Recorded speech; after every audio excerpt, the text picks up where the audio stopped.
Tiptoe to the window, by the window, that is where I'll become. Tiptoe through the tulips with me. Tiptoe from your pillow to the shadow of a willow tree, and tiptoe through the tulips with me.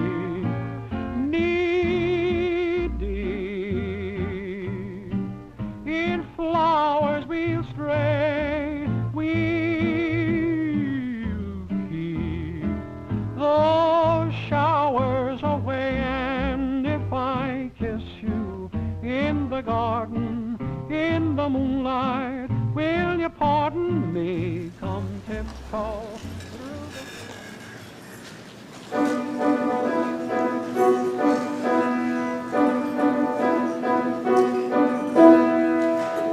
Did you hear what I was playing, Lane? Didn't think it polite to listen, sir. Well, I'm sorry for that. For your sake, I don't play accurately. Anyone can play accurately, but I play with wonderful expression. As far as the piano is concerned, cinema is my forte. I keep Science for Life. Yes, sir. And on the subject of Science for Life, have you got the cucumbers back for Lady Bracknell? Yes, sir. Ooh! Oh, and by the way, I saw from your book that when Lord Shorman and Mr. Worthing were dining with me, 8 bottles of champagne were introduced being consumed. Yes, sir. 8 bottles and a pint. Why is it that at a bachelor's establishment, the butlers invariably drink the champagne? I ask merely for information. I attribute it to the superior quality of the wine, sir.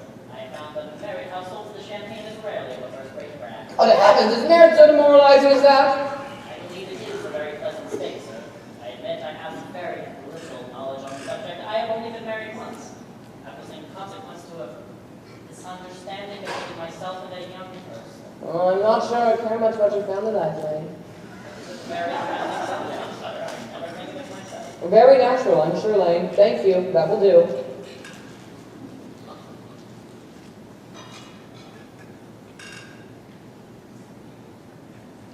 Lane's views on marriage seem somewhat lax. Really, if the lower orders don't set a good example, what really is the use of them? They seem as a class to have no moral responsibility.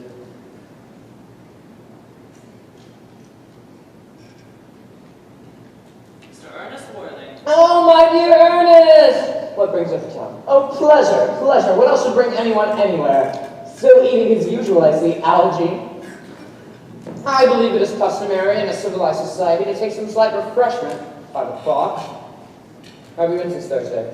Oh, you know, in the country. What on earth do you do there? Well, when one is in town, one amuses oneself. And when one is in the country, one amuses other people. It is excessively boring. And who are these people you amuse? Oh, neighbors, neighbors. Got good neighbors in your part of Shropshire? Oh, they're perfectly horrid. Never speak to one of them. How immensely you must amuse them. By the way, Shropshire is your county, is it not? Shropshire? Yes, of course. Hello. Why the cups and the plates? Why the cucumber sandwiches? Why such reckless extravagance in one so young? Who is coming to tea? Oh, merely Aunt Augusta. And Gwendolyn. How delightful! Yes, but I'm not sure Aunt Augusta will much care for your being here. May I ask why? My dear boy, the way you flirt with Gwendolyn is perfectly disgraceful. It's almost as bad as the way Gwendolyn flirts with you. I'm in love with Gwendolyn. I've come up to town expressly to propose her. I thought you'd come up for pleasure. I call that business. Oh, how utterly unromantic you are, Algy. Oh, there is nothing romantic about proposing. While it's very romantic to be in love, there's nothing romantic about a definite proposal. While one may be accepted, one usually is. I believe then the excitement's all over. The very essence of romance is uncertainty, and if I ever get married, I'll certainly try to forget the fact. Oh, I have no doubt about that, dear Algy. The divorce court seems to have been specially made for people whose memories are so curiously constituted. Oh, there is no speculating. The divorce court was made in heaven. Please don't touch the cucumber sandwiches. They're especially for Lady Bracknell. But you've been eating them all the time. That is quite a different matter. She's my aunt.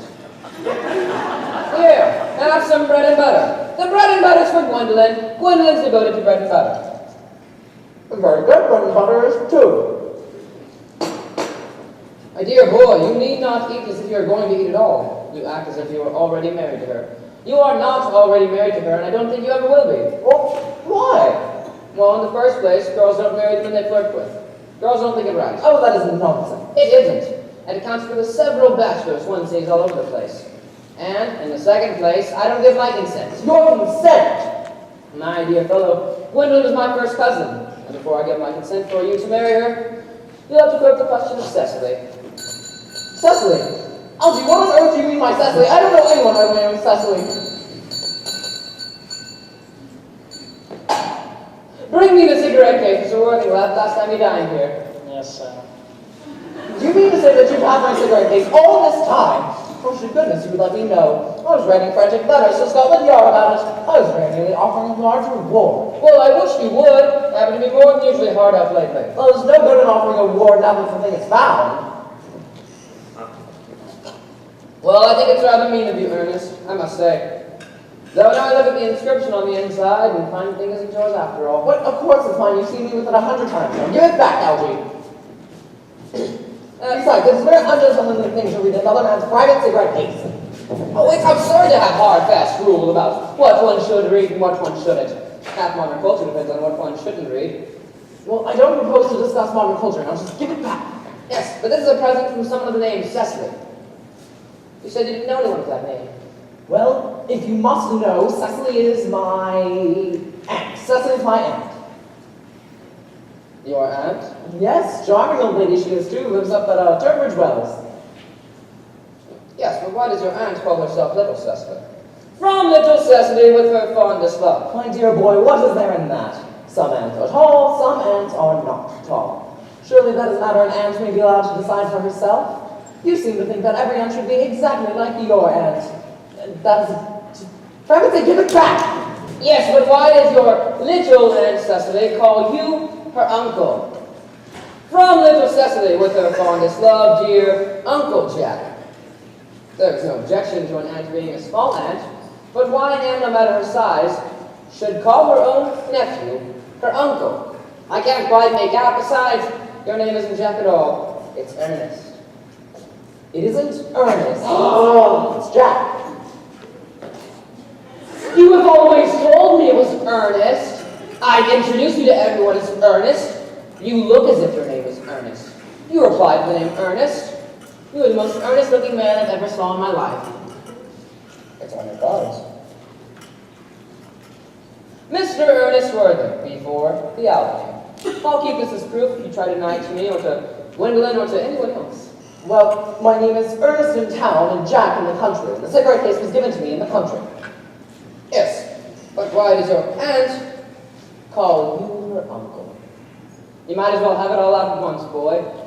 Oh, for heaven's sake, Algy, you are speaking exactly like a dentist. It is a perfectly vulgar thing to speak like a dentist when one isn't one. It produces a false impression. That's exactly what dentists always do. Now go on, the full story. I may speak quite candidly in saying I've always suspected you of being a confirmed and secret bunburyist. And I'm quite sure of it now. Algy, what on earth is a bunburyist? I'll reveal to you the meaning of that incomparable expression as soon as you reveal to me why you are Ernest in town and Jack in the country. Well, produce my cigarette case first. Here it is, now produce your explanation. And pray make it improbable. My dear boy, there's nothing improbable about it in the slightest. The old Mr. Thomas Cardew made me in his will, guardian to his granddaughter, Miss Cecily Cardew, who lives at my estate in the country under the care of her esteemed governess, Miss Prism. Where is your place in the country, by the way? Oh, you needn't worry about that, old boy. You are not going to be invited. I may tell you quite candidly, the place is not in Shropshire. I suspected that. I bunburied all over Shropshire on 2 separate occasions. Now go on. Why are you Ernest in town and Jack in the country? My dear boy, I don't think you'll really understand my real motives. You're hardly serious, then. You see, when one is placed in the role of guardian, one must adopt a very high moral tone on all subjects. It is one's duty to do so. However, it can hardly be said that a high moral tone conduces very much either to mental or physical well-being, so in order to make it up to the country as often as I would like, I have a mentally younger brother of the name of Earnest, who lives in the Albany and gets in the most dreadful of scrapes. That, my dear boy, is the whole truth, pure and simple. The truth is rarely pure and never simple. If it were either, modern life would be very tedious, and modern literature complete possibility. Well, I don't propose to discuss modern literature, Algy. Literary criticism is not my forte. don't try it. Leave that to the people who haven't been to university. They do it so well in the daily papers. What you really are is a bunburyist. Algy, what on earth is a bunburyist? You have invented a very useful younger brother, so that you may come into town as often as you like. I have invented a permanently invalid friend, Bunbury, so that I may go down to the country as often as I like. If it wasn't for Bunbury's dreadfully bad health, I wouldn't be able to dine with the Willis's tonight, for I've been engaged in Augusta for more than a week. I haven't asked you to dine with me anywhere tonight. I know! You are dreadfully bad about sending invitations. It's very foolish of you. Nothing annoys people more than not receiving invitations. You had much better dine with your Aunt Augusta. I haven't the smallest intention of doing anything of the kind. You see, I've already dined with her once this week, and once a week is far too much to dine with one's relations. And in the second place, I'm always treated as a member of the family. So she will sit me next down to two women, or no women at all. And in the third place, I know perfectly well who she will sit me next to. She will sit me next to Mary Farquhar.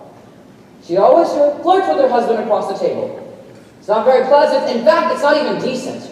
And the thing is enormously on the increase in London. The amount of women that flirt with their husbands is perfectly scandalous. It looks so bad. It's simply washing one's own clean linen in public. Besides, now that I know you're a Bunburyist, I want to talk to you about Bunburying. I want to tell you the rules. The rules? Algy, I'm not a Bunburyist at all. If Gwendolyn accepts me, I'm going to kill my brother. In fact, I believe I'm going to kill him in any case. Cecily is a little too much interested in him. So I'm going to get rid of my brother, and I highly recommend that you do the same with with your invalid friend with the absurd name. Nothing will induce me to part with Bunbury. And if you're ever going to get married, which seems to me extremely problematic, I'll tell you, Bunbury, a man who marries without knowing, Bunbury has a very tedious time of it.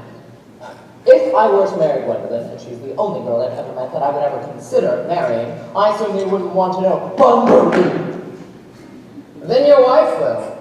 You not realize that in married households, 3 is a company and 2 is none. That, my dear young fellow, is the theory that the corrupt French drama has been attempting to produce for the last 50 years. Yes, and the happy English home has done it in half the time. Oh, for heaven's sake, Algy, don't try to be cynical. It is perfectly easy to be cynical. My dear boy, it's not easy to be anything nowadays, with so much beastly competition about. Ah, that must be Aunt Augusta and Gwendolyn. Only relatives and creditors bring it in that Wagnerian manner. Now, if I get Aunt Augusta out of the way for 10 minutes, you might have the opportunity to propose to Gwendolyn. If I can dine with you at Liz's tonight. I suppose so if you want to. Yes, but you must be serious about it. I hate people who are not serious about meals. It's so shallow with them. Lady Bracknell and Miss Fairfax. Good afternoon, dear Edmond. I hope you are behaving very well. I'm feeling very well, Aunt Augusta. That's not quite the same thing. In fact, the two things rarely go together. Dear me, you are smart. Well, yes, I'm always smart. Aren't I, Mr. Whitney? You're quite perfect, Miss Fairfax. Oh, well, I hope I'm not bad, but there's no room for developments. And I intend to develop in many directions. I'm sorry for late Algernon, but I was obliged to call on dear Lady Harbury, whom I hadn't seen since her poor husband's death. I'd never seen a woman so altered. She looked quite 20 years younger. And now I will have a cup of tea and one of these nice cucumber sandwiches you promised me. Certainly, Aunt Augusta. Gwendolyn, you will sit by me? Gwendolyn. Thank you, Mama, but I'm quite comfortable where I am. Jack, one of you lovers! There were no cucumbers in the market this morning, sir. I went Down twice. No cucumbers! No, sir. Not even for ready money. Thank you, Lane. That will do.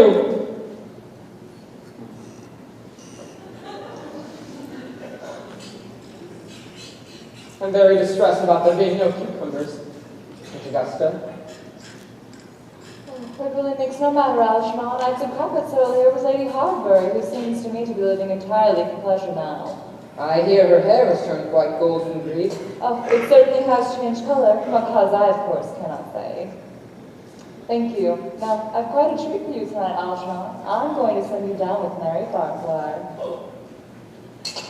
She's such a nice woman, and so attentive to her husband. It's such a delight to watch them.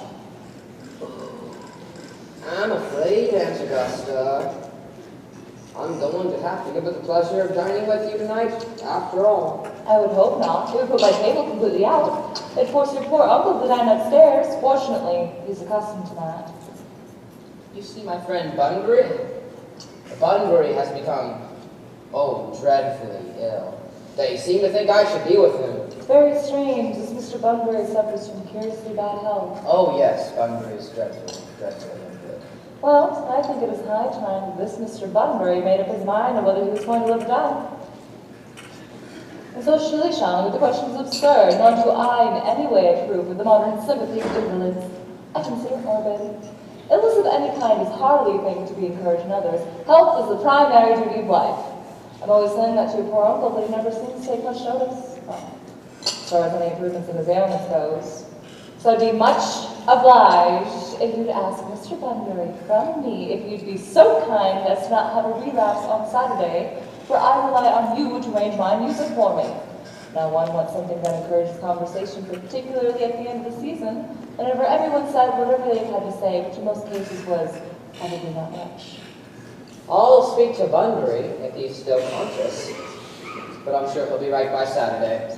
Though the music is a great difficulty, you see, when one plays good music, people don't listen, and when one plays bad music, people don't talk. But I'll remember the program I've drawn out. If you will come in the next room for a moment. That's very thoughtful of you, Algernon, and I'm sure the program will be delightful after a few explanations. French songs I cannot possibly allow. People seem to think it improper and either look shocked, which is vulgar, or laugh, which is worse. But German sounds to be a thoroughly respectable language, and I believe is so. Gwendolyn, you will accompany me? Gwendolyn? Certainly, Mamma.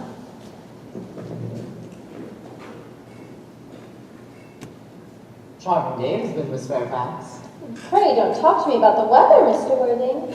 Whenever people talk to me about the weather, I always feel quite certain they mean something else entirely. Oh, I do mean something else. Well, yes, I thought so.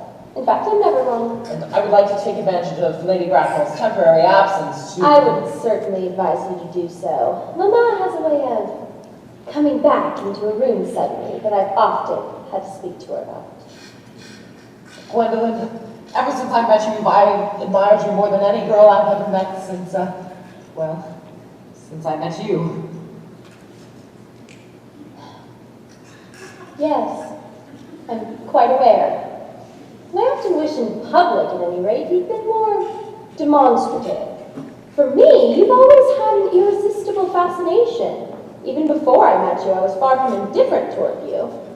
We live, as I hope you know, Mr. Worthing, in an age of ideals. The fact is constantly mentioned in the more expensive monthly magazines, and has reached the provincial pulpits, I'm told. But my ideal has always been to love someone of the name of Earnest. There's something in that name that inspires absolute confidence. The moment Algernon first mentioned to me he had a friend called Earnest, I knew you were destined to love me. And I was destined to love you. You really love me, Gwendolyn. Yes, passionately. Oh, darling, you don't know how happy you've made me. My own Earnest. But you don't mean to say that you couldn't love me if my name wasn't Earnest.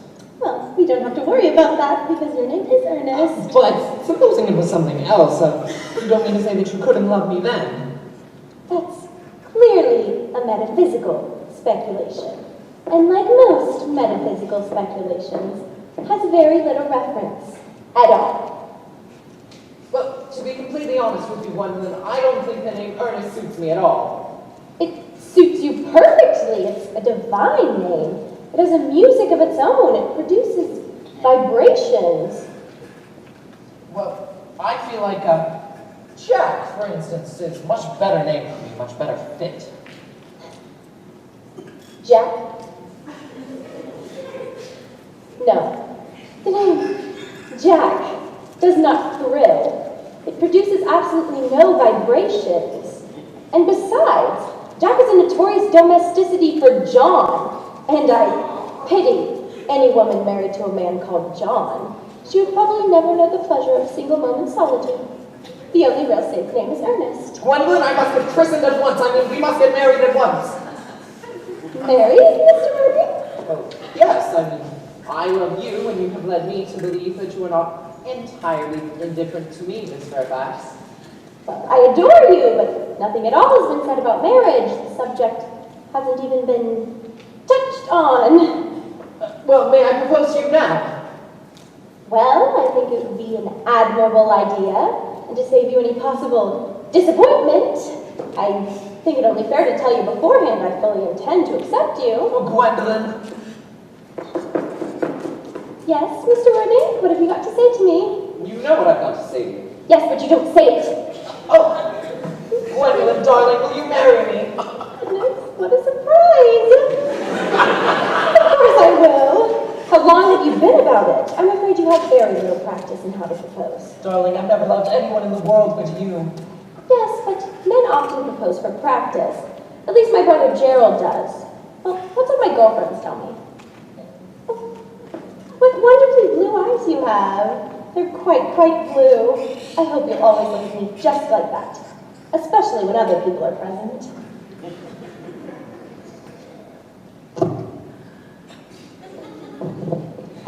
Mr. Worthing, rise, sir, from this semi-recumbent posture. It is most indecorous. Lamont, beg you to retire! And besides, Mr. Worthing is not quite finished yet. Finished what, may I ask? Mr. Worthing and I are engaged to be married. You are nothing of the kind. When you do become engaged, I or your father, should his health permit him, will inform you of the fact. An engagement should come on a young girl as a nice surprise, pleasant or unpleasant, as the case may be. It is hardly a thing that she should arrange for herself. Mr. Worthing, I have a few questions to put to you, and while I do so, you, Gwendolyn, will wait for me in the car. Mama! In the car, Gwendolyn. The car.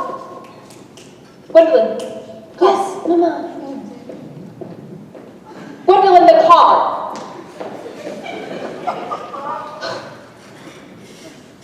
You may take a seat, Mr. Worthing. Thank you, Lady Bracknell, but I prefer standing. You know, I don't have you down on my list of eligible young men, though I do have the same list as the dear Lady Duchess of Bolton has. We work together, in fact. However, I'm glad to enter your name down, should your name be what a really affectionate mother requires. Do you smoke? Yes, Lady Bracknell, I must admit I do smoke. I'm glad to hear it. A man should always have an occupation of some kind. There are far too many idle men in London as it is.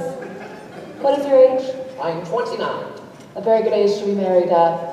I've always been of the opinion that a man to be married should know everything or nothing. Which do you know? I know. I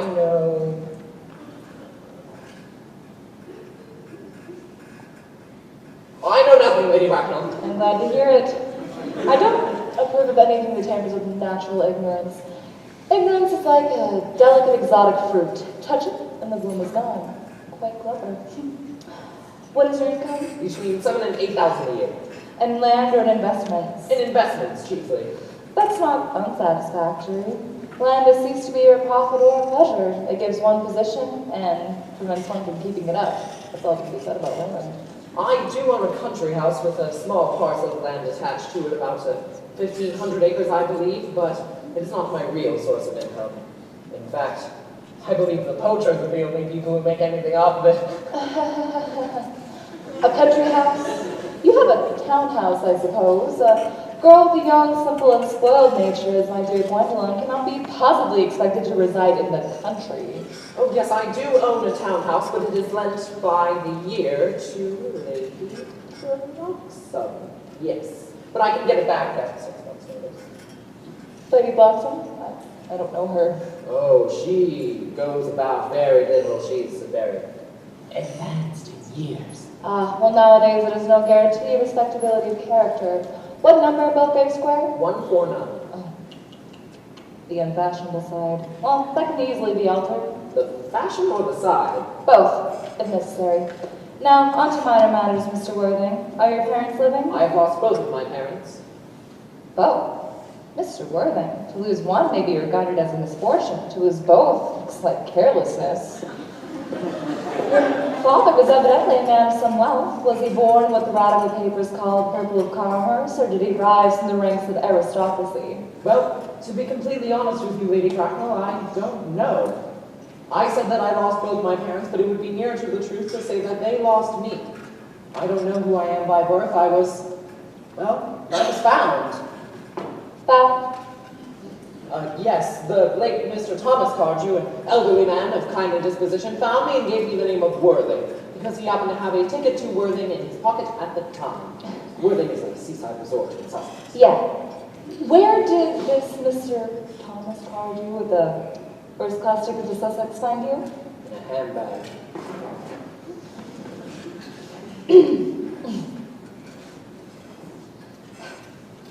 A handbag? Yes, Lady Bracknell, a large black leather handbag with handles. An ordinary handbag, in fact. In what locality did he find you? In the cloakroom at Victoria Station, where the bag was given him in mistake for his own.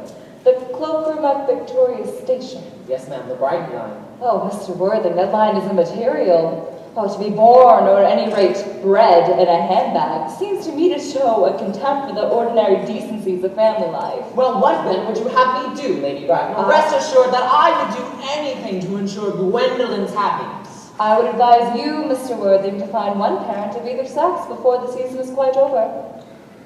Surely you realize that that is impossible. I can produce the handbag at any moment. It's in my dressing room at home. I really think that ought to please you, Lady Bracknell. Me, Mr. Worthing, what is this to do with me? You can hardly imagine that I, Lord Bracknell, would allow our only daughter, a girl brought up with utmost care, to marry into a cloakroom and form an alliance with the parcel. Oh, good morning, Mr. Worthing.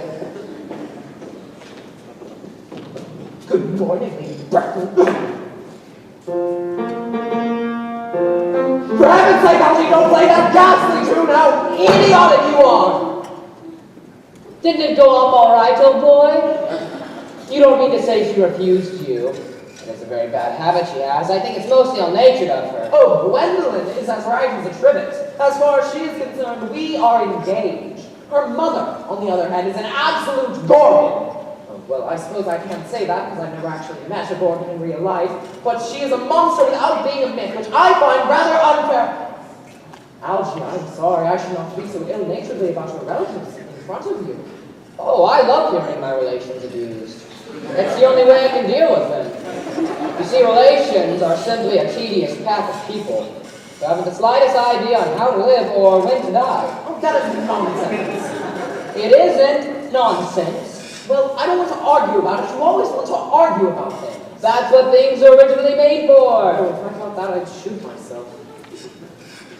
Algie, you don't think there's any chance that Gwendolyn could become like her mother in 150 years or so, do you? My dear boy, all women become like their mothers. That's their tragedy. No man does. That's his. Is that clever? It's perfectly phrased, and more true than anything in modern civilization should be. Well, I'm sick to death of cleverness. It feels like you can't go anywhere without meeting clever people. The thing is very nearly a public nuisance. I wish to goodness we had a few fools left. Oh, we have. Really, I would very much like to meet them. What do they talk about? Oh, the fools? The clever people. Oh, what fools? By the way, did you tell Gwendolyn about your being Earnest in town and Jack in the country? My dear boy, the truth isn't the sort of thing one tells a sweet, simple, unspoiled girl. What ideas do you have about the way to behave to a woman? The only way to behave to a woman is to make love to her if she's pretty, and someone else if she's plain. Oh, that is nonsense. By the way, did you tell... What about Earnest? What about the profligate Earnest? Oh, I shall have got rid of him by the end of the week. I'll say he died in a terrace of apoplexy. Lots of people die of apoplexy quite suddenly, don't they, Algie? Yes, but it's hereditary. You'd much rather say a severe chill. All right, so my poor, unfortunate brother Earnest was carried away quite suddenly in Paris by a severe chill. That takes care of him. Yes, but what about Miss Cardew? Didn't you say she was a little too interested in Earnest? Won't she feel his loss a great deal? Cecily is not a silly, romantic girl. She goes on long walks, pays no attention at all to her lessons, and eats all of her meals. I'd rather like to meet Cecily. I would take very good care to see that you never do. She is excessively pretty and only just 18. Does Gwendolyn know you have an excessively pretty ward who's only just 18? My dear boy, that is not the sort of thing one blurts out to a person, especially after proposing to them. But I will bet you anything you like that half an hour after Gwendolyn and Cecily met, they will be calling each other sister. Oh, women only do that after calling each other many other things first. Now, if you want to get a good table at Phyllis's, you'll have to go get ready. Do you know it's nearly 7? Oh, it's always nearly 7. Well, I'm hungry. I never knew you when you weren't. What shall we do after we eat? Go to the theater? Oh, no, I hate listening. Then we'll go to the club. Oh, no, I can't stand talking. We might trot around the Empire at 10. No, I can bear looking at things. It's so silly. Then what should we do? Nothing. Well, it's awfully hard work doing nothing. Though I don't really mind work where there's no particular cause. Miss Fairfax. When did they want my word? Algie, turn around. I have something very particular to say to Mr. Worthing. I don't think I can allow this at all. Algernon, you always adopt a strictly immoral attitude toward life. You're not quite old enough to do that. My own one. Ernest, we may never be married. From the expression on Mamma's face, I fear we never shall. Few parents nowadays pay any regard to what their children say to them. The old-fashioned respect for the young is fast dying out. Whatever influence I ever had in Mamma, I lost at the age of 3. But although she may prevent us from becoming man and wife, and I may marry someone else, and marry often, nothing she can do can alter my eternal devotion to you. My own one. The story of your romantic origin as related to me by Mamma with unpleasing comments has naturally stirred the deeper fibers of my nature. The simplicity of your character is exquisitely incomprehensible to me. Your Christian name has an irresistible fascination. Oh, Ernest, your town address here I have, but what is your address in the country? The Manor House, Woolton, Hertfordshire. Yes, and there is a postal service there, I suppose. It may be necessary to do something drastic. I'll communicate with you daily. My own one. How long do you remain in town? Until Monday. Oh, good. Algie, you may turn around now. Thank you. I've already turned around. Then you can ring the bell. You will allow me to see you to your car, won't you, my love? Certainly. I will see Miss Fairfax to her car lane. Yes, sir.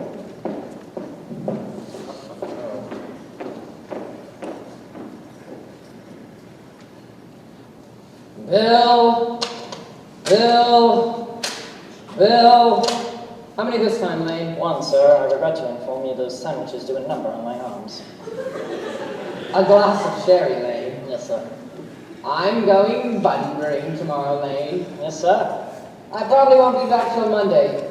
You can set my smoking jacket, my Bunbury suit, my dress pants. Yes, sir.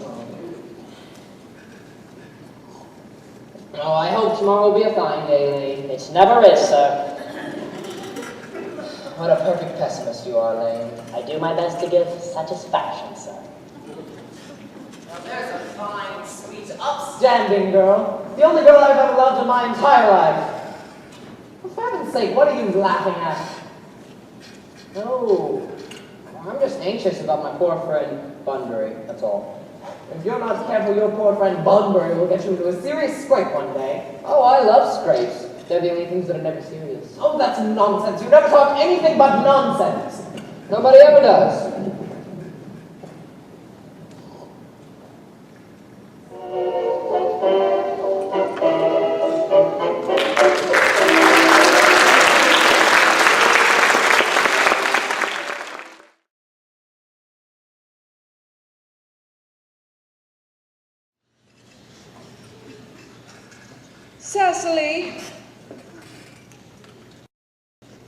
Cecily, surely such a utilitarian occupation as the watering of flowers is rather Moulton's duty than yours, especially at a moment when intellectual pleasures await you.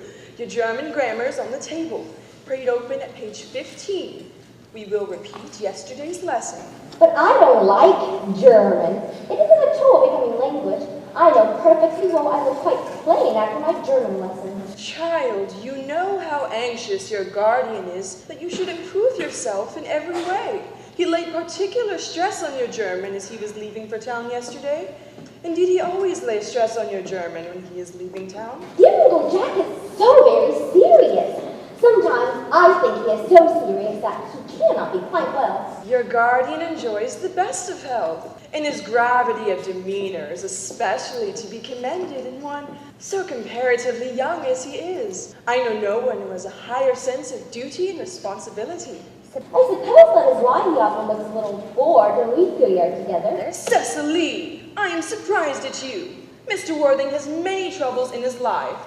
Idle merriment and triviality would be out of the place in his conversation.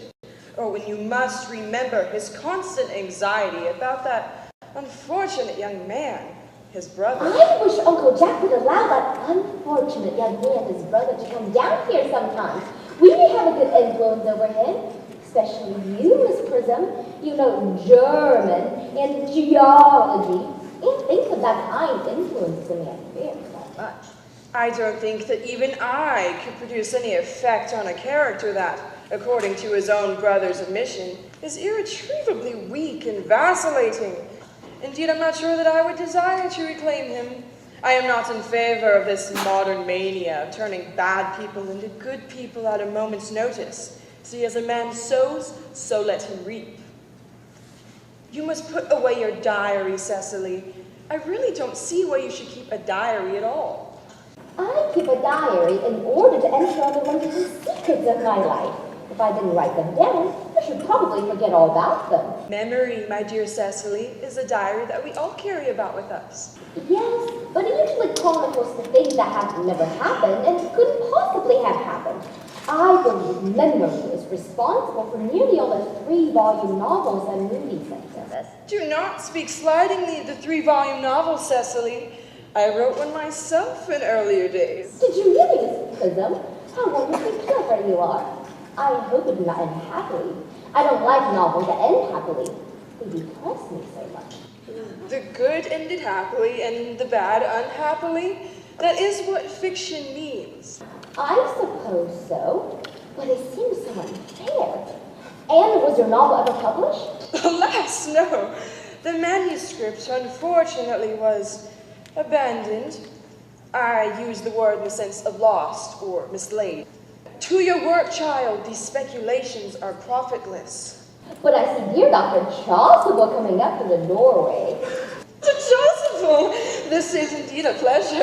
And how are we this morning, Miss Prism? I trust you are well. Miss Prism has just been complaining of a slight headache. I think it would do her so much good to have a short stroll with you in the park, Dr. Chasuble. Cecily, I have not mentioned anything about a headache. No, dear Miss Prism, I know that, but I felt instinctively that you had a headache. Indeed, I was thinking about that and not about my German lessons when the rector came in. I hope, dear Cecily, you are not inattentive. Oh, I'm afraid I am. That is strange. Were I fortunate enough to be Miss Prism's pupil, I hang upon her lips. I spoke metaphorically, of course. My metaphor was John from bees. I suppose Mr. Worthing has not returned from town yet. We do not expect him until Monday afternoon. Yes. Mr. Worthing likes to spend his Sundays in London. He is not one of those whose sole aim in life is enjoyment, as by all accounts that unfortunate young man, his brother, seems to be.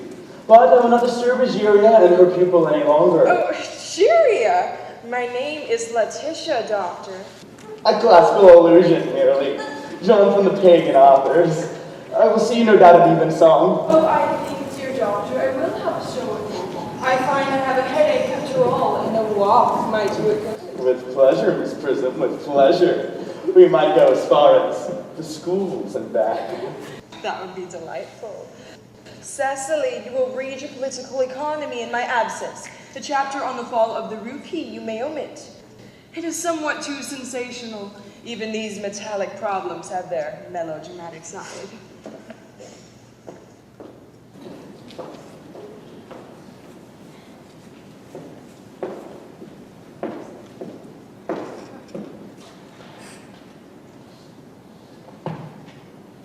Horrid political economy.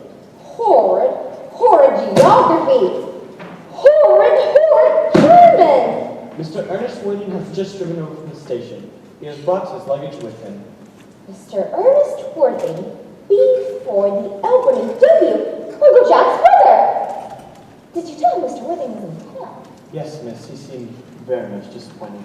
But I did mention to you Miss Prism in the garden, and he was anxious to speak to you privately for a moment. Ask Mr. Ernest Worthing to come here. I suppose you had better speak to the housekeeper about her return. Yes, miss. I've never met any really wicked person before. He's not frightened. I'm so afraid he's going to look just like everyone else. He does!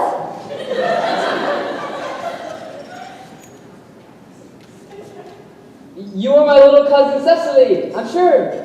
You are under some strange mistake. I am not little. In fact, I believe I'm more than usually tall for my age. I see from your Carter, Uncle Jack's brother, my cousin Ernest. Wicked cousin Ernest. Oh, you mustn't think I'm wicked. I'm not really wicked at all, Cecily. You are not? Then you have certainly been deceiving us all in a very inexcusable manner. I hope you have not been leading a double life, pretending to be wicked and being really good all this time. That would be hypocrisy. Well, now that you mention it, I have been rather reckless. I'm glad to hear that. That I've been very bad in my own small way. I don't think you should be so proud of that. Oh, I'm sure it must have been very pleasant. Oh, it's much pleasanter being here with you.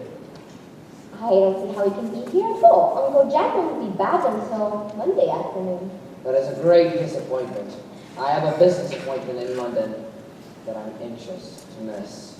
Couldn't you miss it anywhere but in London? No, the appointment's in London. Well, I know, of course, how important it is not to keep a business engagement if one wants to retain any sense of the beauty of life, but still, I think you better wait until Uncle Jack arrives. I know he wants to talk to you about your immigrating. About my what? You're immigrating. He's gone up to buy your outfit. Well, I certainly won't have Jack buy my outfit. He has no taste in neckties at all. I don't think you'll require neckties. Uncle is sending you to Australia. Oh, shut up! I'd sooner die. Well, he said at dinner on Wednesday that you have to choose between this world, the next world, and Australia. Well, the accounts I've received of the next world and Australia aren't particularly encouraging. This world's good enough for me, Cecily. Yes, but are you good enough for it? I'm afraid I'm not that. That's why I wanted to ask you if you might reform me this afternoon. You might make a tradition, Cecily. I'm afraid I have no time this afternoon. Then would you mind me reforming myself this afternoon? It's rather quixotic of you, but I think you should try. Good, I feel better already. You're looking a little worse. That's because I'm hungry. Oh, don't listen to me. I've forgotten. When one is about to lead an entirely new life, one requires regular and wholesome meals. Won't you come in? Yes, but might I have a buttonhole first? I never have an appetite unless I have a buttonhole first. A Mauritian meal? No, I'd sooner have a pink rose.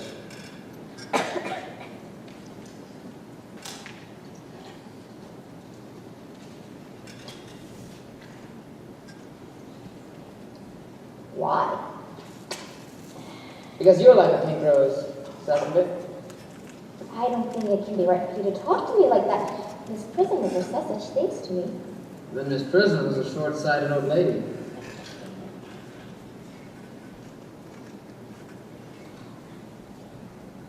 You're the prettiest girl I ever saw, Cecily. Miss Prism says all good looks are a snare. And they're a snare every sensible man wants to be caught in. Oh. Well, I don't think I should care to catch a sensible man. I should know what to talk to him about.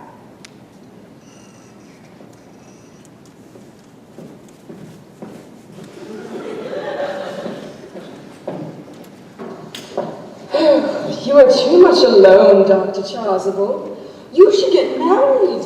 A misanthrope I can understand. A womanthrope never. Oh, believe me, I do not deserve so neo-logistic a phrase. The precept as well as the practice of the primitive church was distinctly against matrimony.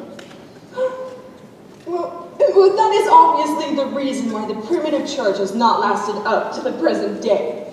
You do not seem to realize, dear doctor, that by persistently remaining single, a man converts himself into a permanent public temptation. Men should be more careful. This very celibacy leads weaker vessels astray. What? Is a man not equally attractive when married? No married man is ever attractive except to his wife. And often, I've been told, not even to her. Well, that depends on the intellectual sympathies of the woman. Maturity can be depended on. Ripeness can be trusted. Young women are green. I spoke horticulturally. My metaphor was drawn from fruits. Where is Cecily? I suppose she followed us to the school. Mr. Worthing? Mr. Worthing? This is indeed a surprise. We did not look for you till Monday afternoon. I have returned sooner than expected. Dr. Johnsonville, I hope you are well. Mr. Worthing, I trust this garb of woe does not betoken some terrible calamity. My brother! More shameful deaths and extravagance. Still leading his life of pleasure. Dead! Your brother Ernest dead? Yes, quite dead. Well, what a lesson for him. I trust you'll profit by it. Was the cause of death mentioned? A severe chill, it seems. As a man sows, so shall he reap. Charity, dear Miss Prism, charity. None of us are perfect. I myself am particularly susceptible to drafts. Will the interment take place here? No, he expressed a desire to be buried in Paris. In Paris? I fear that hardly points to any serious state of mind at the last. But you would wish me to make some slight allusion to the tragic domestic affliction next Sunday. My sermon on the meaning of the manna in the wilderness can be applied to any situation, joyful or, as in the present case, distressing. I've preached it at harvest celebrations, christenings, confirmations, festal days, days of humiliation. Oh, the last time I preached it was as a charity sermon on behalf of the Society for the Prevention of Discontent among the Upper Orders. The bishop who was present was much struck by some of the analogies I drew. Dr. Choswell, I believe you mentioned christening, yes? I suppose you know how to christen all right? Of course you do. You're continually christening, aren't you? Oh, it is, I regret to say, one of the rector's most constant duties in this parish. I have often spoken to the poorer classes on the subject, but they don't seem to know what thrift means. Is there any particular infant in whom you're interested? Your brother was unmarried, I believe, was he not? Yes, he was. People who live entirely for pleasure usually are. No, I'm not asking for any child, though I am very fond of children. No, I'm actually asking for myself. I would like to be christened this afternoon if you have nothing better to do. No, actually, the christening and the immersion of adults is a perfectly canonical practice. Immersion? Oh, you need not have any apprehensions. The sprinkling is all that I find necessary, or even advisable. Our weather can be so changeable. Oh, when would you like the ceremony performed? Oh, I might trot around about 5, if that would suit you. Perfectly. Actually, I have 2 similar ceremonies to be performed at that time. In case of twins that occurred on your own estate. Poor Jenkins, the charter, a most hard-working man. I don't see much fun in being christened along with other babies. That just seems so childish. Might 5:30 suit you better? Admirably.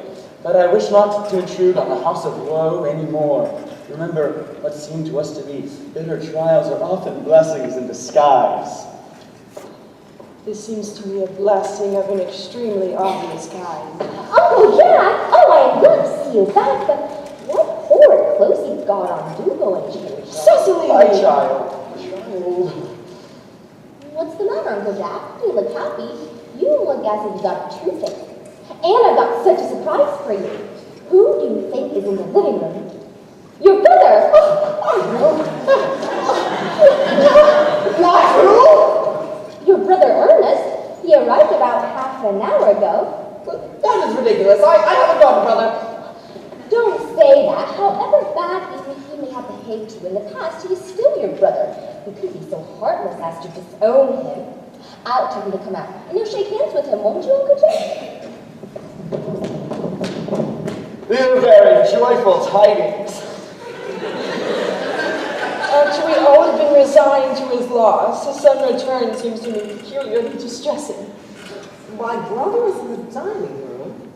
I don't know what it all means. I think it is perfectly absurd. Good heavens!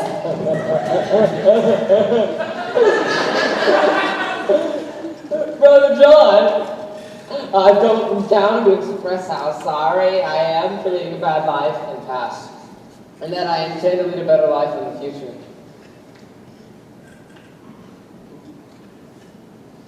Uncle Jack, you're not going to refuse your own brother's hand. Nothing will induce me to take his hand, Cecily. I find his coming here disgraceful, and he knows perfectly well why. Uncle Jack, do be nice. There's some good in everyone. And Ernest has just been talking to me about his poor invalid friend, Mr. Bunbury, whom he goes to visit so often. And surely there is much good in one who is kind to an invalid, leaves the pleasures of London and sit by a bed of pain. Oh, he's been talking to you about Bunbury, has he? Yes.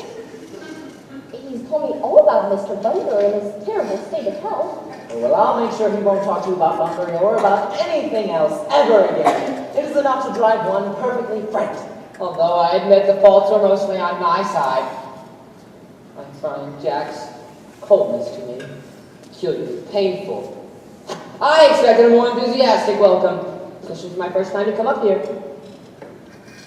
Uncle Jack, if you don't shake hands with Ernest, I will never forgive you. Never forgive me? Never, never, never. Then this will be the last time I ever do it.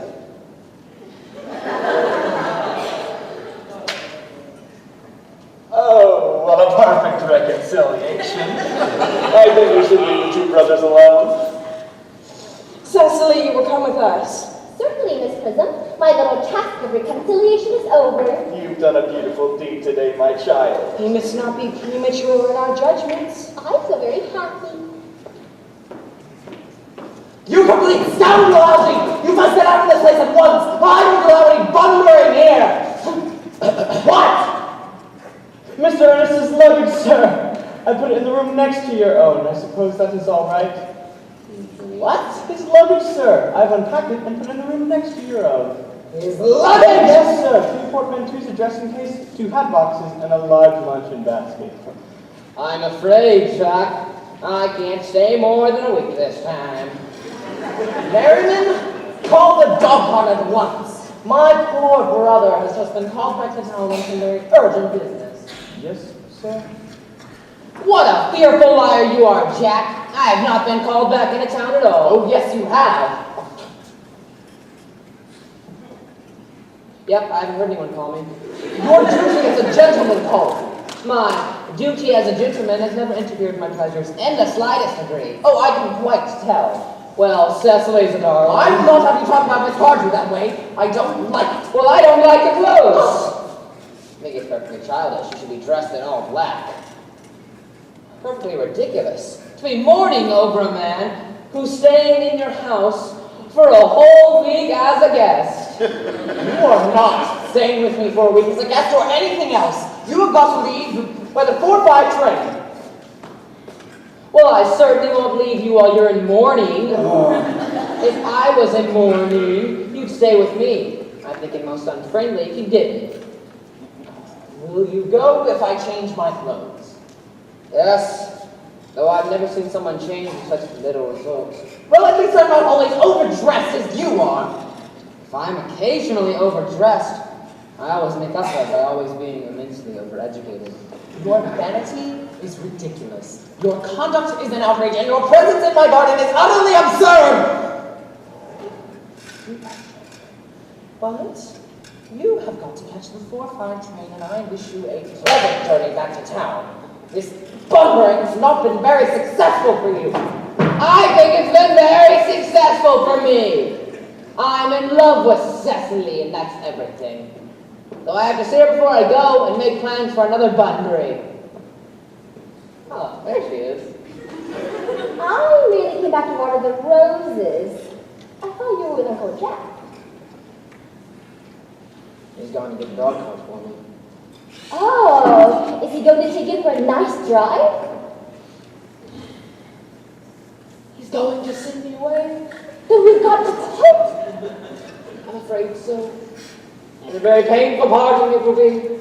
It is always painful to part from people whom one has known for a very brief space of time. The absence of old friends one can endure with equanimity, but even a momentary separation from anyone to whom one has just been introduced is almost unbearable. Thank you. The dog cart is at the door, sir. I can wait, Merriman, for 5 minutes. Yes, miss. Cecily, if you don't mind me stating quite openly and frankly that you are the visible personification of perfection. I think your frankness is a great friend, Ernest. If you will allow me, I will copy your remarks into my diary. Oh, do you really keep a diary? I'd give anything to look at it. May I? Oh, no. You see, it is simply a very young girl's records of her own thoughts and expressions, and consequently meant for publication. When it is in volume form, I hope you will order a copy. But pray, Ernest, don't stop. I delight in taking down from dictation. I have reached absolute perfection. You can go on. I am quite ready for more. Don't cough, Ernest. When one is dictating, one should speak fluently and not cough. Besides, I don't know how to spell a cough.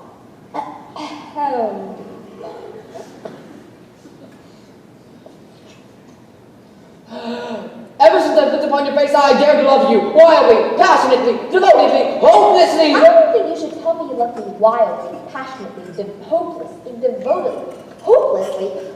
Hopelessly doesn't seem to make much sense, does it? Cecily. The dog cart is at the door, sir. Tell it to come round next week at the same hour. Yes, sir. Uncle Jack will be very much annoyed if he knew you were staying until next week at the same hour. I don't care what Jack thinks. I don't care about anyone in the whole world but you, Cecily. You will marry me, won't you? You silly boy, of course. Why, we've been engaged for the last 3 months.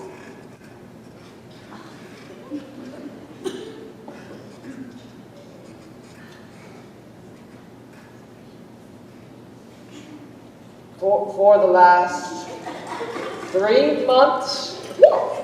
It will be exactly 3 months on Thursday.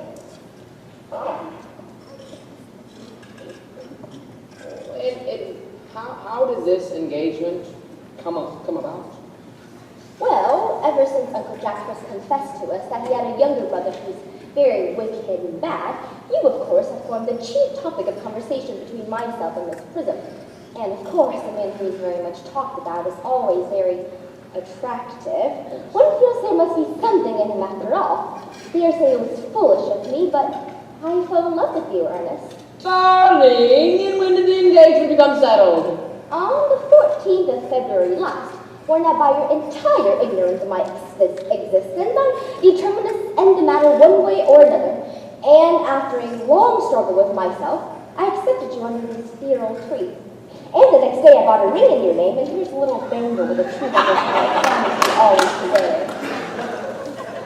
Did I get you this? It's very pretty, isn't it? Yes, you've wonderfully good taste, Ernest. It's the excuse I've always given for you eating such a bad life. And here's the box in which I keep all your dear letters. But my own dear, sweet, lovely little Cecily, I've never written you any letters. You need hardly remind me of that, Ernest. I remember only too well that I was forced to write your letters for you. I wrote always 3 times a week, sometimes oftener. Oh, do let me read them. Couldn't possibly. They would make it far too conceited. The 3 you wrote to me after I had broken up the engagement were so beautiful and so badly spelled that even now I can hardly read them without crying a little. But was our engagement ever broken off? Of course. On the 22nd of last March, you can see the entry if you like.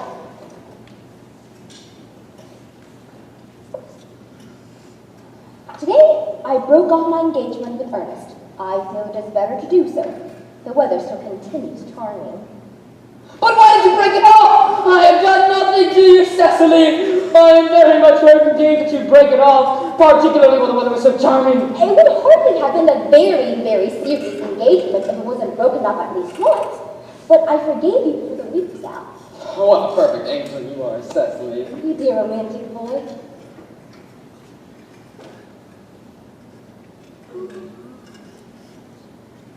I hope your hair grows naturally, does it? Yes, with a little help from others. I am so glad. You'll never break off our engagement again, Cecily? I don't think I could now that I've actually met you. Besides, there's the question of your name. Yes. That question. You mustn't laugh at me, darling, but it has always been a girlish dream of mine to love someone by the name of Earnest. Simply and that name just inspires absolute confidence. I pity any poor married woman whose husband is not called Earnest. But what if I had some other name? Couldn't you love me then? Well, what name? Oh, a name. Algernon, for instance. But I don't like the name Algernon. My own dear, sweet, loving, little darling. I don't see why you should object to the name of Algernon. A rather aristocratic name. Half the chaps that get into bankruptcy court are called Algernon. But seriously, Cecily, couldn't you love me if my name was Algie? I might respect you. I might admire your character. But I fear I would not be able to give you my undivided attention. Your rector here is, I suppose, experienced in the rites and ceremonials of the church? Oh, yes. Dr. Chasuble is the most learned man. He's never written a single book, so you can imagine how much he knows. Good. I must see him on a very important christening. On a very important business. Oh? I'll be back in 30 minutes. Considering that we've been engaged for the last 3 months, and that we've only met today for the first time, I think it is rather hard that you should leave me for so long a period as half an hour. I'll be back in no time.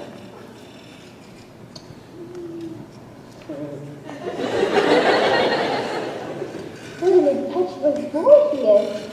I like his hair so much. I must enter his proposal into my diary. Miss Fairfax has called to see Mr. Worthing on very important business, she states. Isn't Mr. Worthing in his library? Mr. Worthing went over in the direction of the rectory some time ago.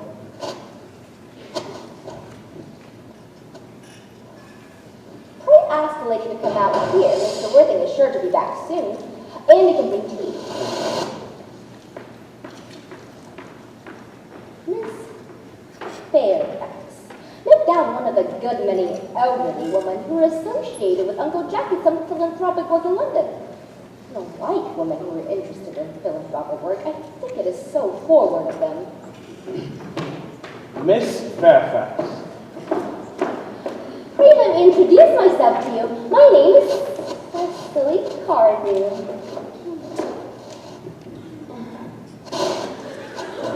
Cecily Cardew. What a very sweet name. Something tells me we're going to be great friends. I like you already more than I can say. My first impressions of people are never wrong. How nice of you to like me so much after we've known each other for such a comparatively short time. Please sit down. I may call you Cecily, may I not? With pleasure, and you will always call me Gwendolyn. Won't you? If you wish, then that's all quite settled. Is it not? I hope so. Perhaps this might be a favorable opportunity for my mentioning who I am. My father is Lord Bracknell. You've heard of Papa, I suppose? I don't think so. Good. Outside of the family circle, I'm glad to say he's entirely unknown. And I think that's quite as it should be. The home seems to me to be the proper sphere for a man, and certainly once he begins to neglect his domestic duties, he becomes painfully effeminate, does he not? And I don't like that. It makes men so very attractive. Cecily, Mamma, whose views on education are remarkably strict, has brought me up to be extremely short-sighted. It's all part of the system, so you wouldn't mind my looking at you through my glasses? Oh, no, Gwendolyn, I'm very fond of being looked at. That's quite enough. You're here on a short visit, I suppose? Oh, no, I live here. Really? Your mother, no doubt, or some female relative of advanced years resides here also? Oh, no, I have no mother, nor in fact any relations. Indeed? My dear guardian, the assistance of Miss Prism, has the arduous task of looking after me. Your guardian? Yes, I am Mr. Worthing's ward. Oh, strange. Never mentioned to me he had a ward. How very secretive of him. He grows more interesting hourly. I'm afraid, however, this news doesn't inspire me with feelings of unmixed delight. fond of you, Cecily. I've liked you ever since I met you. But now that I know you're Mr. Worthing's ward, can't help but express a wish that you were, well, just a bit older than you seem to be and not quite so very alluring in appearance. In fact, if I may speak quite candidly. Pray do. Whenever one has anything unpleasant to say, one should always speak quite candidly. Well, dear Cecily, to speak with perfect candor, I wish you were full 42 and more than usually planned for your age. Ernest has a strong, upright nature. He's the very soul of truth and honor. Disloyalty would be as impossible to him as deception. But even men of the noblest possible character are extremely susceptible to the physical charms of others. History provides us with many most painful examples of what I refer to. I beg your pardon, Gwendolyn, but did you say Ernest? Yes. But it is not Mr. Ernest Worthing who is my guardian. It is his brother, his elder brother. Ernest never mentioned to me that he had a brother. I am sorry to say that they have not been on good terms for a very long time. Oh, well, then that accounts for it. I was growing almost anxious, lifted a load from my mind. To think a cloud would have come across a great friendship like ours. It would have been terrible, would it not? Of course, you are quite sure it's not Mr. Ernest Worthing who is your guardian? Quite sure. In fact, I am going to be his. I beg your pardon. My dear Miss Gwendolyn, there's no reason why I should make it a secret of it to you. Our little county newspaper is sure to chronicle the fact next week. Mr. Ernest Worthing and I are engaged to be married. I am afraid, dear little Cecily, there must be some slight error. Mr. Ernest Worthing and I are engaged to be married. The announcement will appear in the Morning Post no later than Saturday. You were under some misconception, for Ernest proposed to me exactly 10 minutes ago. It is certainly very curious, for he asked me to be his wife yesterday afternoon at 5:30. If you care to verify the incident, pray do so. I never travel without my diary. One should always have something sensational to read on the train. Of course. I'm afraid. I'm so sorry if it's any disappointment to you, dear Stephanie, but I have a prior claim. It would distress me more than I can tell you, dear Gwendolyn, if it causes you any mental or physical anguish, but I feel bound to point out that since Ernest proposed to you, he clearly has changed his mind. If the poor fellow has been entrapped into any sort of foolish promise, I shall consider it my duty to rescue him, and with a firm hand. Whatever unfortunate entanglement my poor boy may have gotten into, I would never reproach him with it after we are married. Do you allude to me, Miss Cardew, as an entanglement? You are presumptuous. On an occasion of this kind, it becomes more than one's moral duty to speak their mind. It becomes a pleasure. Do you suggest, Miss Fairfax, that I entrap Ernest into an engagement? How dare you? This is no time for wearing a shout of massive manners. When I see a spade, I call it a spade. Well, I'm glad to say I've never seen a spade. It's obvious our social spheres have been widely different. Shall I lay your tea here as usual, miss? Yes, as usual. Have there been many very interesting walks in the vicinity, Miss Cardew? Oh yes, a great many. From one of the hills quite close, one can see 5 counties. Oh, 5 counties! I don't think I should like that. I hate crowds. I suppose that is why you live in town. Quite a well-kept garden this is, Miss Cardew. So glad you like it, Miss Fairfax. I had no idea there were any flowers in the country. Oh, flowers here are as common, Miss Fairfax, as people are in London. Personally, I don't understand how anybody manages to exist in the country. That is, if anybody who's anybody does. The country always bores me to death.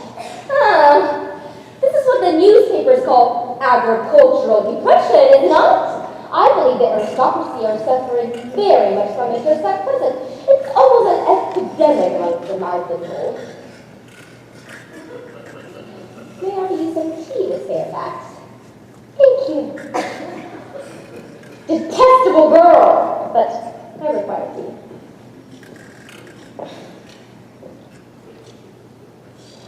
Sugar? No, thank you. Sugar's not fashionable anymore.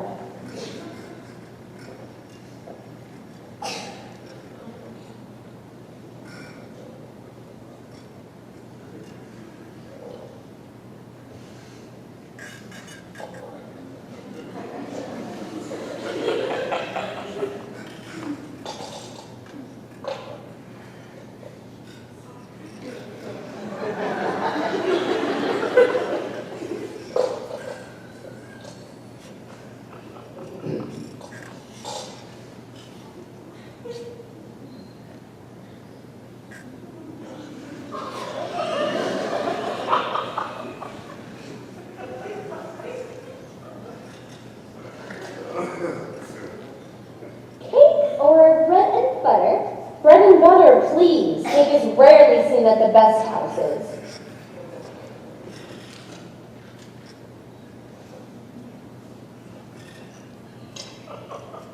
Give it to Miss Fairfax.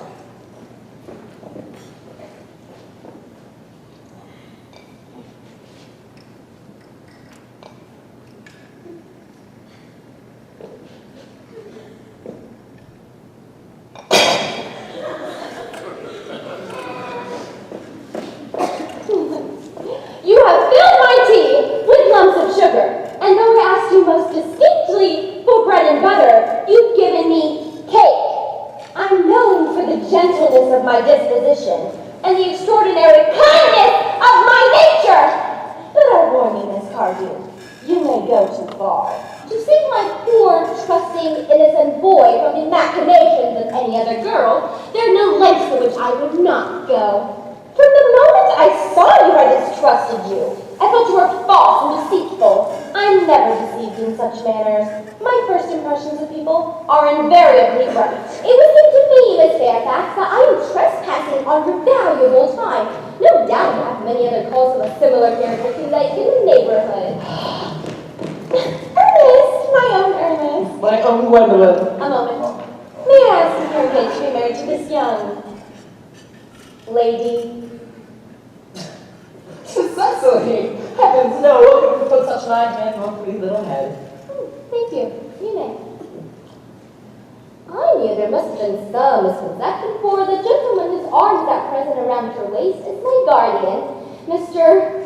John Worthing. I beg your pardon. This is Uncle Jack. Jack? Oh, no. It is Ernest. My own one! A moment.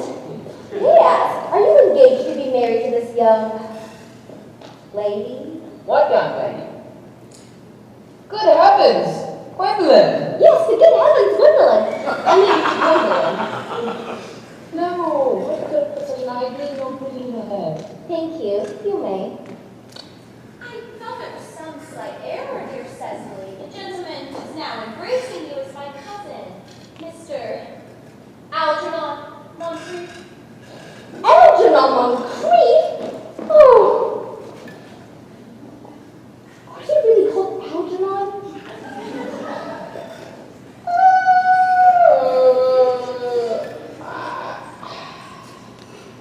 I cannot deny it. Oh. And is your name really John? Well, you see, I suppose I could deny it if I liked. I'd deny anything if I liked, but yes, my name is John. It's been John for years, actually. A gross deception has been practiced on both of us. My poor wounded Cecily. Cecily, you are Gwendolyn. You will call me sister, will you not? There is just one question I would like to be allowed to ask of my guardian. An admirable idea. Mr. Worthing, there's just one question I would like to be allowed to put to you. Where is your brother, Ernest? We are both engaged to be married to your brother, Ernest, so it is a matter of some importance for us to know where Ernest is at present. Gwendolyn, Cecily. No. It is very painful for me to speak the truth to you. Indeed, I believe this is the first time I've ever been placed in so delicate a position, so believe me when I eventually get to saying that I have no brother, Ernest. Well, in fact, I have no brother of any kind. No brother at all? None. Have you never a brother of any kind? Never, not of any kind. I'm afraid, dear Cecily, it's quite clear neither of us is engaged to be married to anyone. It is not a very pleasant position for a young girl to suddenly find herself in, is it?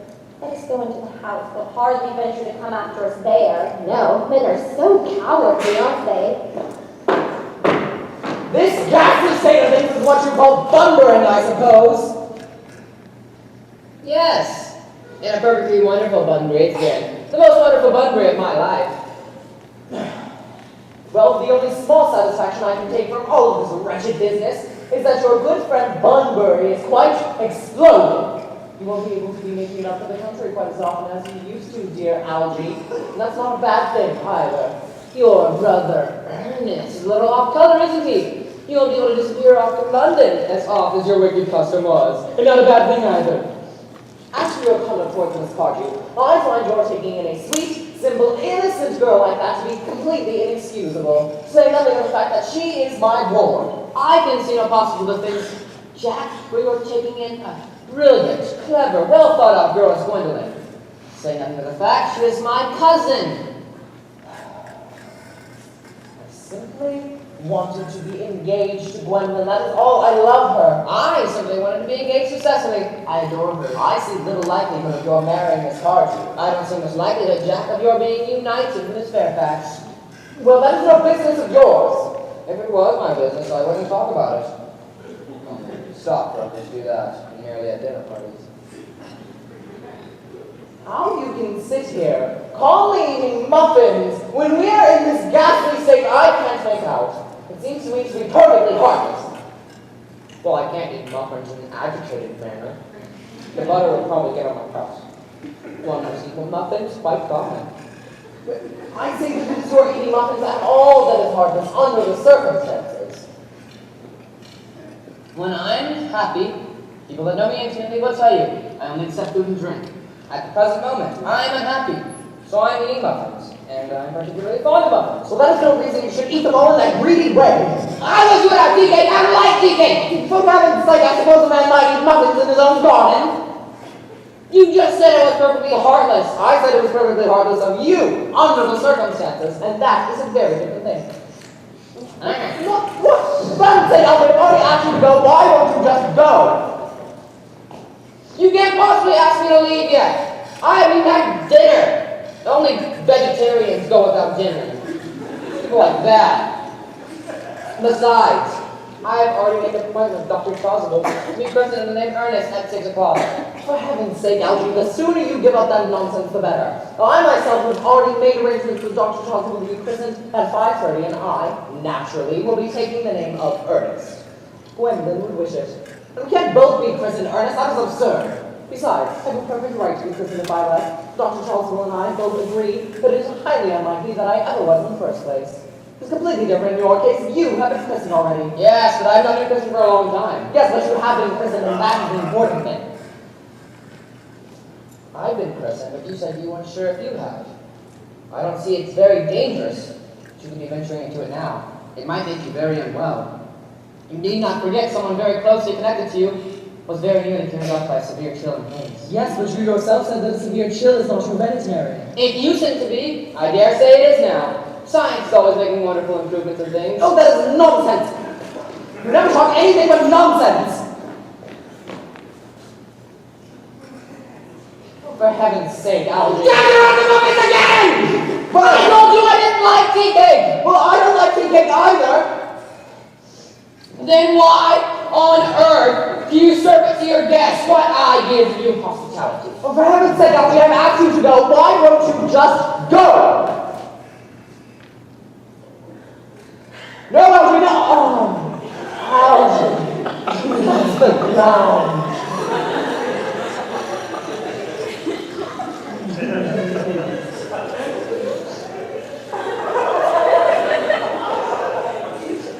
I haven't quite finished my tea yet. Oh, and there's still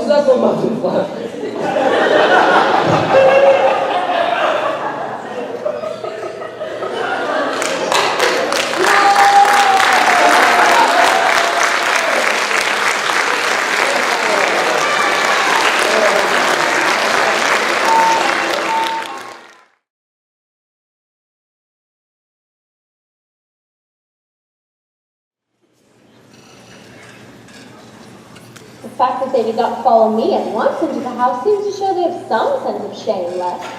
They've been eating muffins. That looks unrepentant. They don't seem to notice us at all. Couldn't you cough? But I haven't a cough. Well, I suggest you acquire one. They're looking at us. What effrontery. They are approaching. That is very forward of them. We must preserve a dignified silence. Certainly, it is the only thing to do now.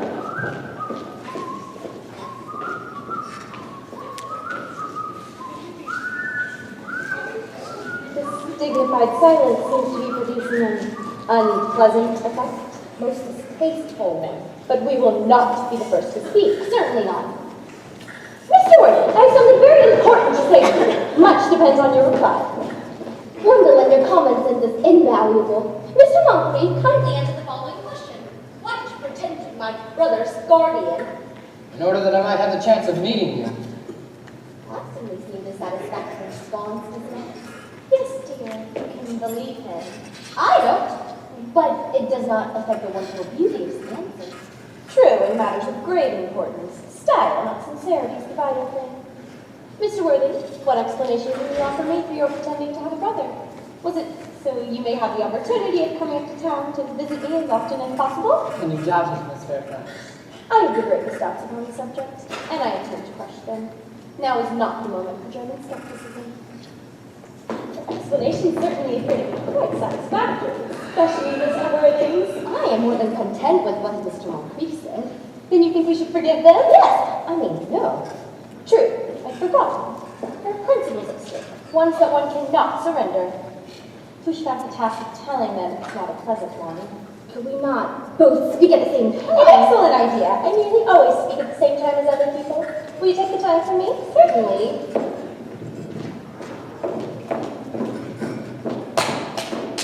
Your Christian names are still an integral barrier. That is all. Our Christian names? Is that all? But we are going to be christened this afternoon.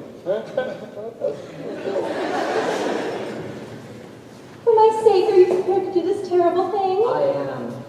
To please me, are you ready to face this fearful ordeal? I am.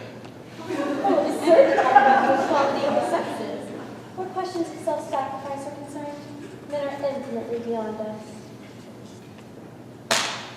We are. They have moments of physical courage which we women know absolutely nothing. Darling. Darling.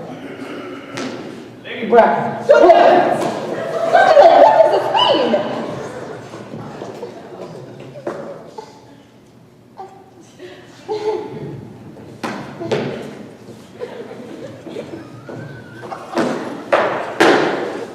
Merely that I'm engaged to be married to Mr. Worthing, Mamma. Come here, sit down immediately. Hesitation of any kind is a sign of mental decay in the young and of physical weakness in the old.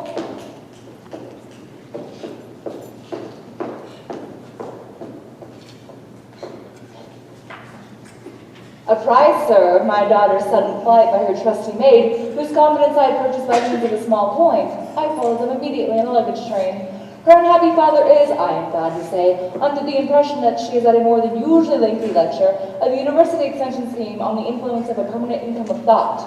I don't propose to undeceive him. I've never deceived him on any question. I consider it wrong. But you must understand that any and all communication between yourself and my daughter must cease immediately. On this point, as indeed on all points, I am firm. Gwendolyn and I are engaged to be married, Lady Bracknell. Nothing of the kind, sir. Algernon. Yes, I think I'll stop. Come here. Is this the place in which your invalid friend, Mr. Bunbury, resides? Bunbury? Oh, no! Bunbury does not live here. Bunbury lives somewhere else. Bunbury's dead! Dead? His death must have been extremely sudden. When did he die? Bunbury? Yes. Oh, he was quite exploded. Exploded? Was he the victim of a revolutionary outrage? I had no idea that he was interested in social legislation. If so, he's well punished for his morbidity. I mean, Bunbury was found out. The doctors Found out that Bunbury could not live. So, Bunbury's dead! He seemed to have had great confidence in the opinion of his physicians.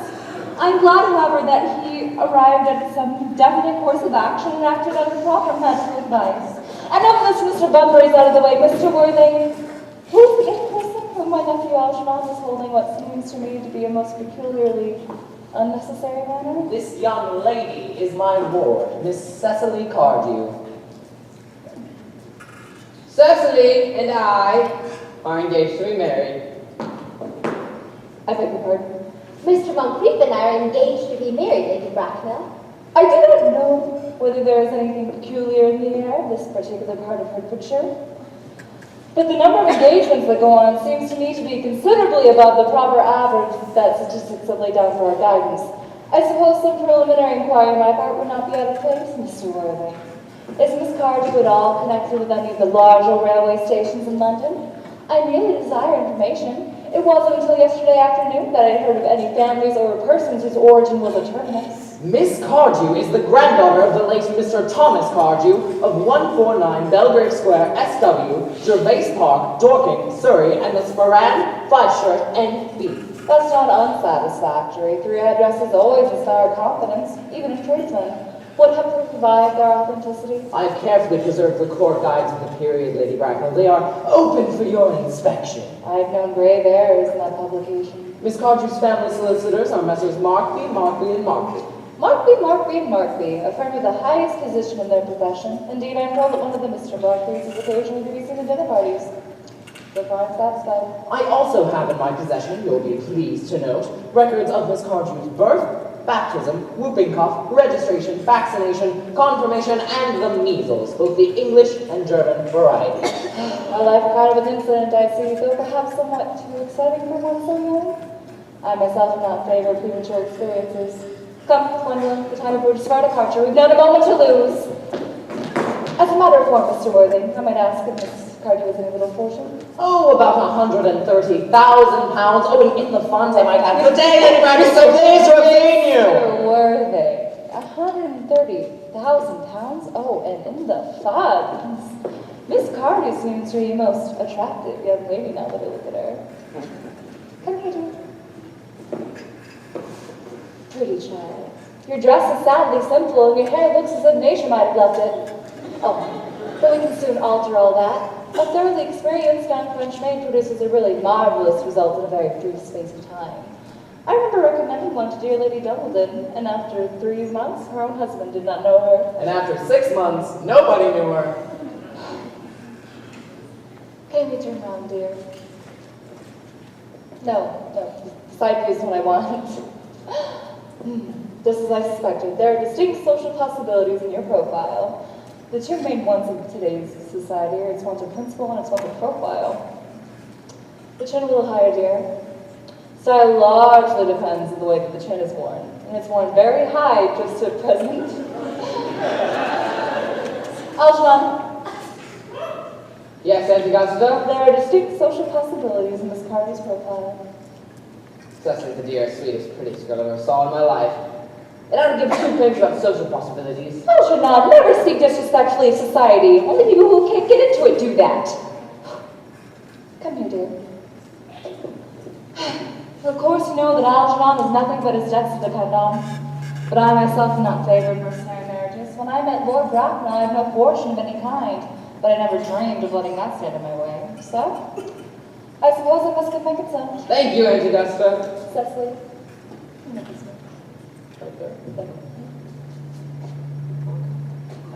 Thank you, Lady Bracknell. You may also call me Auntie Augusta for future reference. Thank you, Auntie Augusta. The marriage, I think, had better take place quite soon. Thank you, Auntie Augusta. Thank you, Auntie Augusta. I myself am not in favor of prolonged engagements. They give people time to get to know each other's characteristics, which I think is never advisable. Excuse me for interrupting you, Lady Bracknell, but I feel like I must inform you that until Miss Cardew comes of age, she cannot marry without my consent under the terms of her grandfather's will. And that is consent that I absolutely decline to give. Upon what grounds, may I ask? Algernon is an extremely, and I must say, ostentatiously eligible young man. He has nothing but looks everything. What more can one desire? It pains me to speak so painfully, truthfully about your nephew, Lady Bracknell, but I feel like I must tell you that I don't quite approve of his moral character. In fact, I fear I may find him untruthful. Untruthful? My nephew Algernon? Impossible! He is Luxonian. Oh, I'm afraid there can be little doubts upon the subject. You see, well, I had excused myself to London on an important question of romance. Your nephew gained admittance to my home under the false pretenses of being my brother. While there, he drank an entire bottle of Perrier-Jouet, Brut 89, the wine I was specially reserving for myself. He then, throughout the course of the afternoon, succeeded in alienating the affections of my only ward. He subsequently stayed to tea, where he devoured every last muffin, even the ones we dropped on the ground. What makes this conflict all the more heartless is that he knows that I have not had a brother, will never have a brother, and have no intention of ever having a brother, not even of any kind. I told him so myself yesterday afternoon. Mr. Willoughby, after careful consideration, I decided to entirely overlook my nephew's conduct to you. Oh, well, that is very kind of you, Lady Bracknell, but I must inform you that my own position remains unchanged. I decline to give my consent. Dear child, come here. How old are you? Well, I'm really only 18, but I always admit to being 20 at evening parties. You're very right in making some slight alteration. Women should never be entirely truthful about their age. It looks so calculated. 18, but admitting to 20 at dinner parties. Well, it won't be very long before you're of age and free from the restraints of tutelage. So I don't think your guardian's consent is, after all, a matter of any importance. But yet again, I find myself interrupting you, Lady Bracknell, and telling you that, under the terms of my grandfather's will, Miss Carter does not come of age until she is 35. It doesn't seem to be a great objection. 35 is a very attractive age. London society is full of women of the highest birth whom, of their own free choice, have remained 35 for years. Lady Dumbledon is an instance in point. She's been 35 ever since she arrived at the age of 40, which was many, many years ago. So I don't see how our Miss Carter would be even more attractive at the age that you mentioned that she is at present. There will be a large accumulation of property. Algie, could you wait for me until I was 35?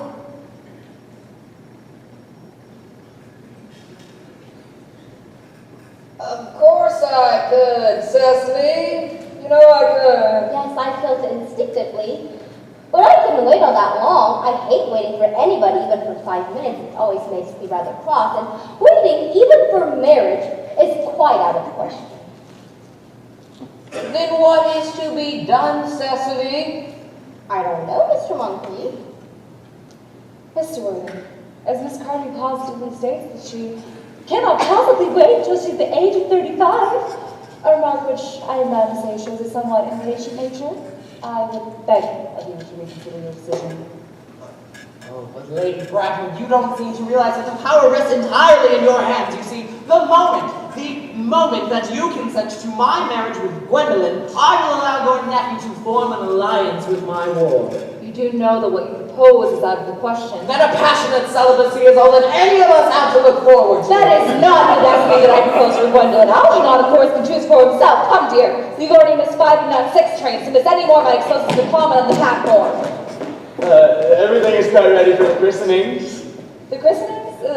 Isn't that somewhat, premature?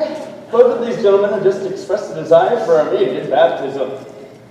Oh, the idea is grotesque and irreligious. Algernon, I forbid you to be baptized.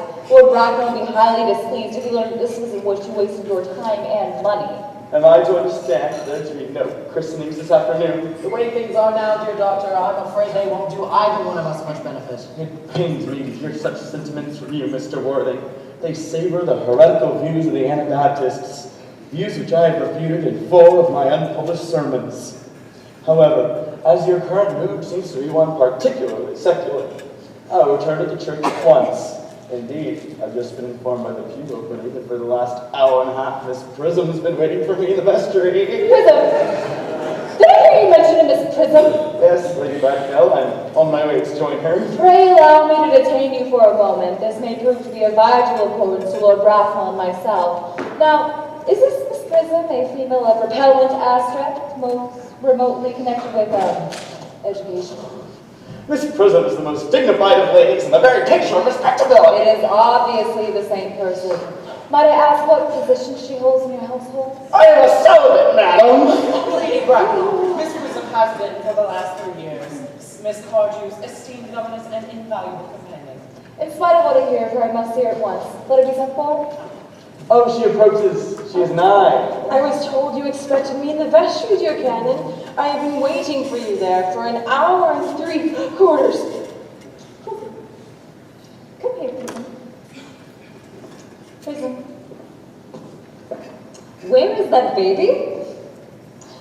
28 years ago, you left Lord Bracknell's house, number 104, Upper Grosvenor Street, in charge of a perambulator containing a baby of the male sex. You never returned. A few weeks later, through the elaborate investigation of Metropolitan Police, the perambulator was discovered at midnight standing by itself in the upper corner of Bayswater. It contained a 3-volume novel manuscript of more than repellent sentimentality, but the baby was nowhere to be found. Miss Prism, where is that baby? Lady Bracknell, I admit with shame that I do not know. I only wish that I did. The plain facts of the case are these. On the morning of the day you mentioned, a day that is forever branded on my memory, I prepared as usual to take the baby out in its perambulator. I had also with me a somewhat old but capacious handbag in which I had intended to place the manuscript, a work of fiction that I had written during my few unoccupied hours. But in a moment of mental abstraction for which I can never forgive myself, I deposited the manuscript in the bassinet and placed the baby in the handbag. Yes, but where did you deposit the handbag? Do not ask me, Mr. Worthing. Miss Prism, this is of no small importance. I demand to know where you left the handbag that contained that infant. I left it in the cloakroom of one of those larger railway stations in London. Yes, but which railway station? Victoria, the Brighton line.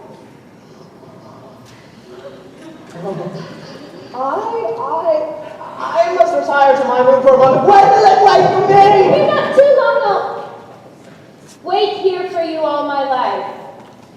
What does all this mean, Lady Bracknell? I do not even suspect, Dr. Trosville. You know that in families of high position, strange occurrences are supposed to happen. They're hardly considered for things.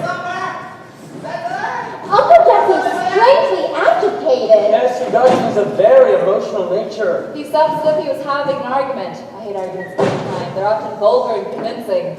Oh, will you stop now? I hope you would arrive at some conclusion. This suspense is terrible. I hope it'll last.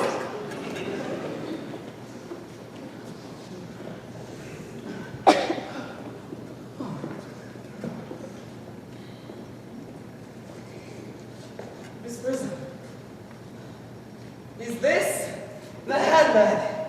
Examine it closely before you speak. The happiness of more than one life depends upon your answer. Well, it seems to be mine. Yes, here is the entry receipt for the upsetting of a Gower Street omnibus in younger and happier days. Oh, and here is the stain on the lining caused by the explosion of a temperance beverage, an incident that occurred at Leamington. Oh, and here, on the lock of my initials, I'd forgotten that in an extravagant mood I had them placed there. The bag is undoubtedly mine. I'm delighted to have it so unexpectedly restored to me. Miss Prism, more is restored to you than a handbag. I was the baby that you placed in it. Oh, dude. You? Yes. Mother! Oh, Mr. Worthing, I am unmarried! Unmarried? Oh, well, I cannot deny that that is a serious blow, but why should we throw stones against one who has suffered? Cannot repentance wipe out an act of folly? Why should there be one law for men and another for women? Mother, I forgive you. Mr. Worthing, there is some error. There is the woman who can tell you who you really are. Please, no.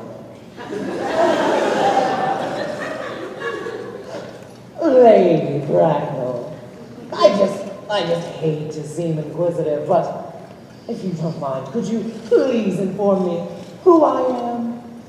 The information I have to give you will not altogether please you.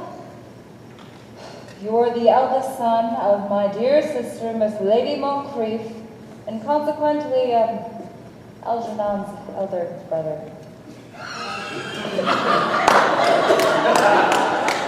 Algy's elder brother? Cecily, how could you have ever doubted that I had a brother?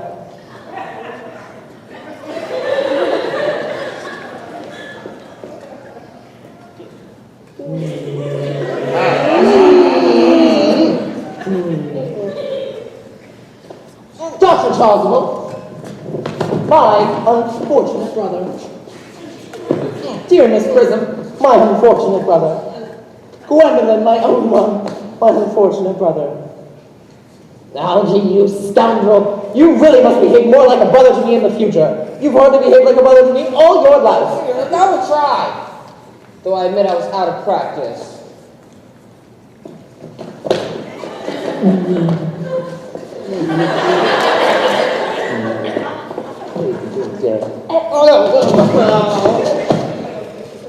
My own, but what own are you now that you've become someone else? What is your name? Good heavens, in all the excitement, I seem to have forgotten that point. Your opinion on the subject of my name is irrevocable, I suppose. I never change, except in my affections. What a noble nature you have, Gwendolyn. Then we'd better have it all out at once. Lady Bracknell, when I had been deposited in the handbag, had I been christened already? Oh, of course. Every luxury the money could buy had been bestowed on you by your loving and doting parents, including christenings. Okay, so I had been christened, that is settled, but what name was I given? Let me know the worst. Naturally, you were named after your father, being the eldest son. Yes, but what was my father's Christian name? Cannot at present moment recall. But I assure you that he had one. I mean, the man was an eccentric, but that was only due to the Indian climate, indigestion, marriage, and other things of that kind. Algy, I don't suppose that you would know what our father's Christian name was. He died before I was a year old. We were never even on speaking terms. His name would appear in the military records of the period, I suppose, Miss Augusta. He was generally a man of some peace, well, except in his domestic life. But I assure you would be found in any military directory. The military records of the last 40 years are here. These delightful books should have been my constant study. Move, Algy. Oh. Generals. Here. Malum, Maxbo, Magna. God, what ghastly names they all have. Mark B, Migsby, Mobs, Moncrief. General, 1869. Colonel, Lieutenant Colonel. Lieutenant, 1889. Christian names, Earnest, Jean. Daddy's name. Gwendolyn, I always told you my name was Earnest, did I not? I mean, of course it's Earnest. I mean, it's Earnest naturally. I knew from the first you could have no other name. Well, Gwendolyn, it is a very serious thing for a man to find out that he's been speaking nothing but the truth his entire life. Can you ever forgive me? I can, for I feel you're sure to change. Gwendolyn, at last. Letitia! Oh, Frederick, at last. Cecily, at last! My nephew, you seem to be speaking in terms of triviality. Oh, on the contrary, Aunt Augusta, I realized for the first time in my life the vital importance of being earnest.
Shades of night are creeping, willow trees are weeping, old folks and babies are sleeping. Silver stars are gleaming, all alone I'm scheming, scheming to get you out here, my dear.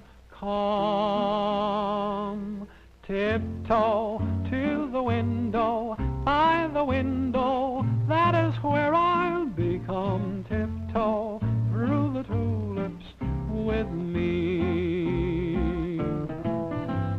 Tiptoe from your pillow to the shadow of a willow tree, and tiptoe through the tulips with me. Knee-deep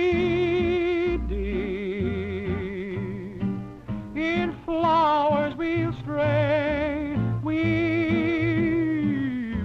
keep those showers away, and if I kiss you in the garden, in the moonlight, will you pardon me? Come tiptoe through the tulips with me.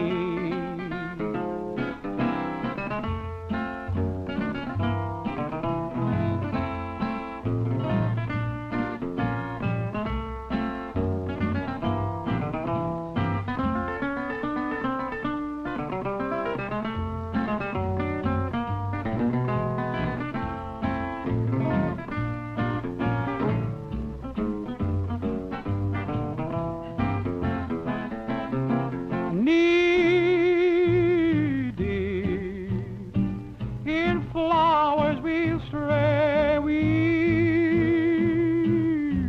keep those showers away, and if I kiss you in the garden, in the moonlight, will you pardon me? Come tiptoe through the tulips with me.